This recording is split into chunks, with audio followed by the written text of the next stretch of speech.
বর্তমান সরকারের পক্ষে আইন শৃঙ্খলা পরিস্থিতিকে আরো ভালো করা সম্ভব? প্রশ্নটা কেন মাথায় এসছে আমি জানি না। আইন শৃঙ্খলা পরিস্থিতি খারাপ থেকে ভালো করার ক্ষেত্রে বাধা কি? আমি তো কোনো বাধা দেখি না। মূল বিষয় হচ্ছে আপনি অর্গানাইজ করে নিজেদের উত্তরে দাঁড়াতে পারেন, অবশ্যই সম্ভব, না হওয়ার কোনো সম্ভাবনা। বাট এটা ঠিক যে 25শে ফেব্রুয়ারির পরে, আমি আবার বলতেছি 25শে ফেব্রুয়ারির পরে একটা বড় ধরনের চেঞ্জ হচ্ছে বাংলাদেশে। কেন 25 ফেব্রুয়ারি বলছি? 25শে ফেব্রুয়ারি হচ্ছে সেই দিন যেদিন ওয়াকার একটা লাস্ট ট্রাই করেছে প্রো ইন্ডিয়ান একটা পজিশন নিতে পারি কিনা, এবং দ্যাট উদ্যোগ, সেই উদ্যোগ মিজারেবলি ফেল করছে। বিএনপি হাত ধুয়ে তোবা করছে বলে আমার ধারণা। আমার ধারণা তারা সেকেন্ড টাইম এটা করবে না, যদিও এখনো করছে, পুরান লাইনে আছে, এমন একটা ভাব দেখাচ্ছে। কিন্তু আমি মনে করি না পুরান লাইনে ভাব দেখানো তাদের এটা সাস্টেন করবে, আরেকবার টিকে থাকবে। ওকে, কিন্তু তো এতে কি হবে আসলে? এতে হবে যেটা, যে আওয়ামী লীগের যে সব হুমকিগুলো, আওয়ামী লীগ এবং ইন্ডিয়ান গভর্নমেন্টের যে হুমকি, এটা তো চলে যায় নাই। ফলে ওরা কন্টিনিউয়াস আইন শৃঙ্খলা পরিস্থিতি খারাপ করার দিকে যাবে। সেই বিচারে যদি বলি আমরা, তাহলে অবশ্যই এটা একটা থ্রেট, এবং এটার জন্য একটা এক্সট্রা এফোর্ট, অতিরিক্ত একটা উদ্যোগ, চোখ কান খোলা আরেকটা প্রচেষ্টা অবশ্যই লাগবে। কিন্তু এটা খুব টাফ, আমি মনে করি এটা টাফ।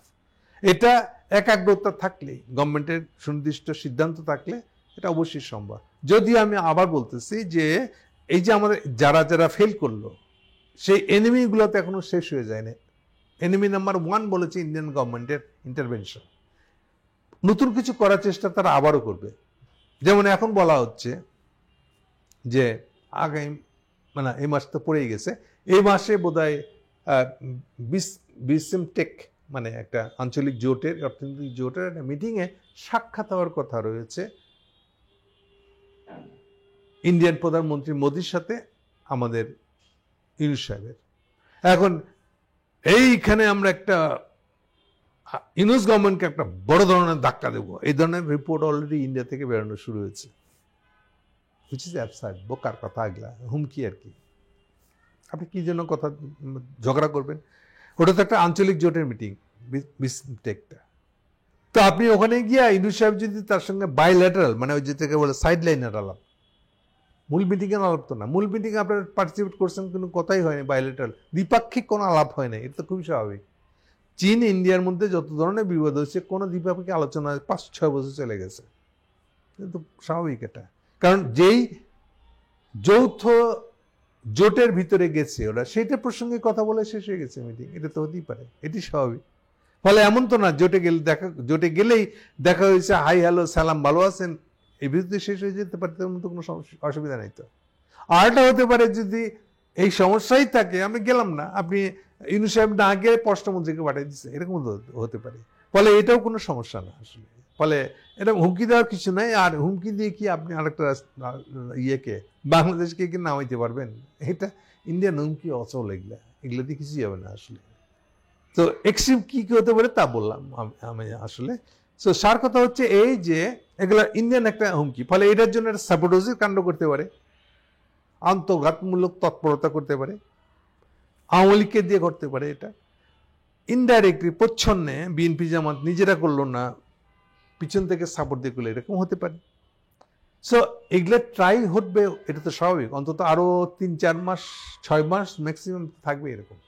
কিন্তু আমি মনে করি 6 মাস, উইদিন 6 মাস, নেক্সট 6 মান্থ এটা ডাই ডাউন হয়ে যাবে, ফসলা হয়ে যাবে, যে এইটার পক্ষে আর নতুন করে কোনো প্রবলেম ক্রিয়েট করা সম্ভবই না। কারণ প্রত্যেকেই যার যার নিজেদের রাজনৈতিক ভাগ্য পক্ষে কাজ করতে হবে।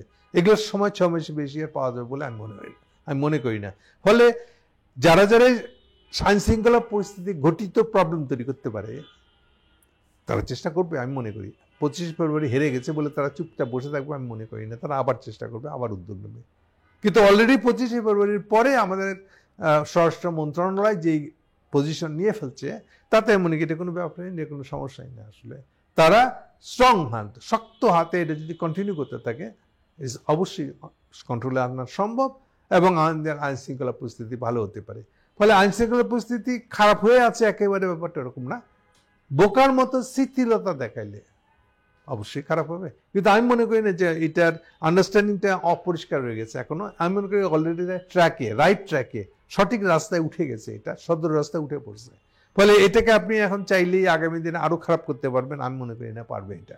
আর ডেভিড হান্টের যে ডেভিল হান্টের যে অ্যাকশনগুলো চলছে এখন, এর তো একটা ইম্প্যাক্ট পড়বে আসলে।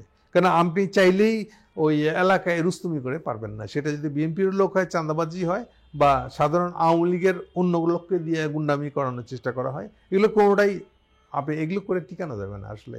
আর পারতেন যদি পাবলিকের সাপোর্টটা আপনাদের পক্ষে থাকতো, এটা একটা বিরাট ফ্যাক্টর আসলে। ফলে স্বরাষ্ট্র মন্ত্রণালয়ের যে কোনো প্রোগ্রাম আইন শৃঙ্খলা রক্ষার জন্য, যে কোনো প্রোগ্রাম, এটা পাবলিক সাপোর্ট পাবে, এটা হচ্ছে ডিটারমাইনিং ফ্যাক্টর। এই ডিটারমাইনিং ফ্যাক্টরের কারণে আওয়ামী লীগকে ফিরে দাঁড়ানো, অথবা ইন্ডিয়ায় বসে ইন্ডিয়ারই যে কোনো ধরনের সাপোর্টার্সমূলক তৎপরতা যা খুশি করুক না কেন, অথবা ডাইরেক্ট ইনডাইরেক্ট কোনো পলিটিক্যাল পার্টি দিয়ে করাক না কেন, এগুলো একটাও টিকবে না বলে আমি মনে করি। ফলে সার কথা হলো যে বাংলাদেশে আইন শৃঙ্খলা পরিস্থিতি অবশ্যই উন্নত এবং এটা ধরে রাখা সম্ভব, এর মধ্যে কোনো সমস্যা নেই। কারণ এটার বিরুদ্ধে নির্ভর করবে ইউনিট সরকারের স্টাবিলিটি। ফলে প্রশ্নই আসে না যে তার পক্ষে এটা নিয়ে কোনো ছাড় দেওয়া সম্ভব না। এটা ইকুইভ্যালেন্ট টু তার সরকার টিকবে কিনা শক্তভাবে তার সঙ্গে নির্ভর করে। ফলে এটা তো লুজ করার, এটা তো শিথিলভাবে দেখার তো কোনো সুযোগই নেই আসলে। সুতরাং আইন শৃঙ্খলা পরিস্থিতি অবশ্যই ভালো হবে এবং সব সুযোগ তার মধ্যে আছে, সব সম্ভাবনা তার আছে বলে আমি মনে করি।